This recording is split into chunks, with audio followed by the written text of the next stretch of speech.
Xo'p, assalomu alaykum hammaga. Bugun biz sizlar bilan writing task 1 turlari haqida qisqagina gaplashib o'tamiz. Xo'p, ko'pchilik qiladigan xatolardan bittasi nima? Ular task 1 turlarini har xil narsalarga bo'lib olgan. Misol uchun, line graph deydi, bar chart deyshadi, yana pie chart, table, yana qaysilar bor? Maybe maps, process, ya'ni bu 10-15 ta xilga bo'lib olishadi, lekin bu sal xatoroq. Endi biz mana shu aslida writing task 1ni necha xil turi bor, shuni ko'rib chiqamiz. Birinchisi change graphs. Change graphs ya'ni bizda bir necha yillar o'rtasidagi ma'lumot beriladi. Misol uchun bunga qaranglar.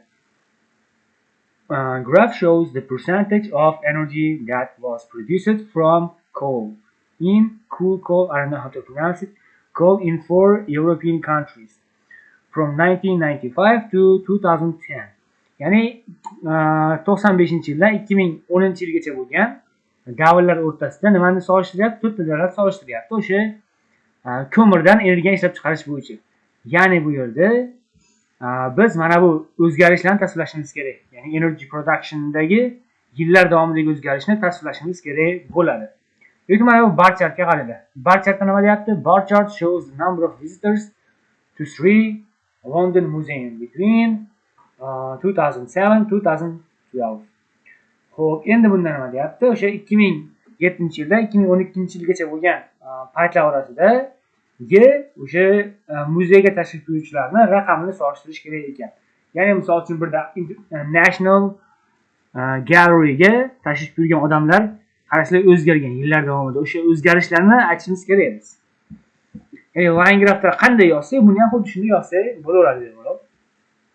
Things table da ham o'sha o'qiydigan bo'lsak, 3 ta katta aeroport bor ekan Germaniyada va o'shandan foydalanuvchi insonlar, o'sha travelerlarni sonini o'zgarishi ko'rsatilyapti. O'shani biz nima qilishimiz kerak? Tasvirlab berishimiz kerak bo'ladi. Ya'ni bunda ham line graph qanday tasvirlasak, shunday tasvirlab ko'ramiz. Ya'ni bunaqa savol turiga e'tibor bermanglar. Ya'ni line graph, bar chart, par chart emas. Bu sizlarga savolni qanday berishi, qanday tarzda. Biz asosiy farq bizda change graphlar bo'lar ekan. Plus bular nima deylar ekan? Change graph deylar ekan. Yoki mana bu ham 3 ta davr davomida o'zgargan o'zgarishlar. Xo'p, bular demak change graph bo'lar ekan. Keyingisi comparable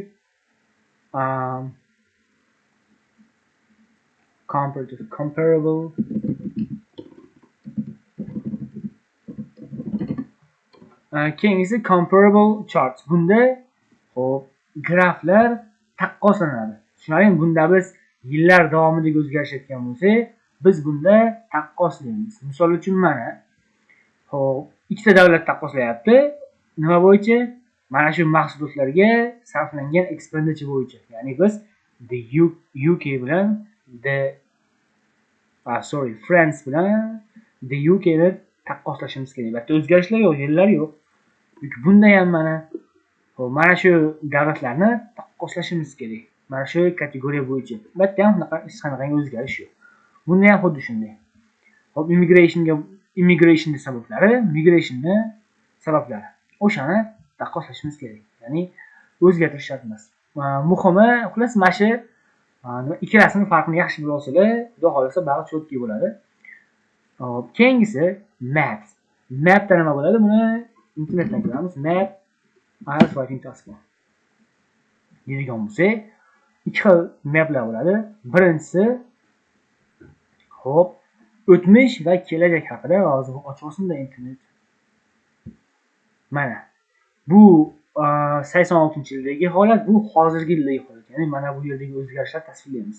Sizga qo'rqinchli ko'rinishi mumkin bitta qaraganda, lekin xudo xolasa bular juda ham oson bo'lib qoladi.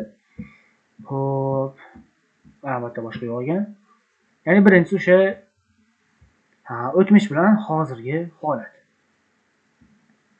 Yoki bo'lmasam hozirgi holat bilan kelajak bo'lishi mumkin. Internet yig'lab bormasa, yaxshi ochadi shuni.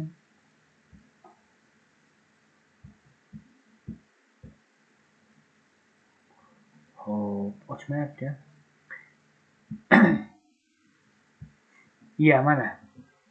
Buni 20 yil oldingi holati, bu ham bir xil ekan. Xullas, bular unaqa bir ichkariga kirish shart emas. Muhimi hozir sizlar nima desam bo'ladi? Map nimaligini ko'rib olsanglar bo'ldi. Buni qanday yozish, buni chuqur ichkariga keyinchalik kiramiz. Endi process bo'lsa, o'zi nomiga chiqib turibdi, jarayon. Biror narsani jarayonni bizga ko'rsatadi. Process 11 turibdi. Process. Mana, misol uchun, mana buni qaranglar. Bizda nima qilyapti? O'sha bu qiyin ekan sizlarga.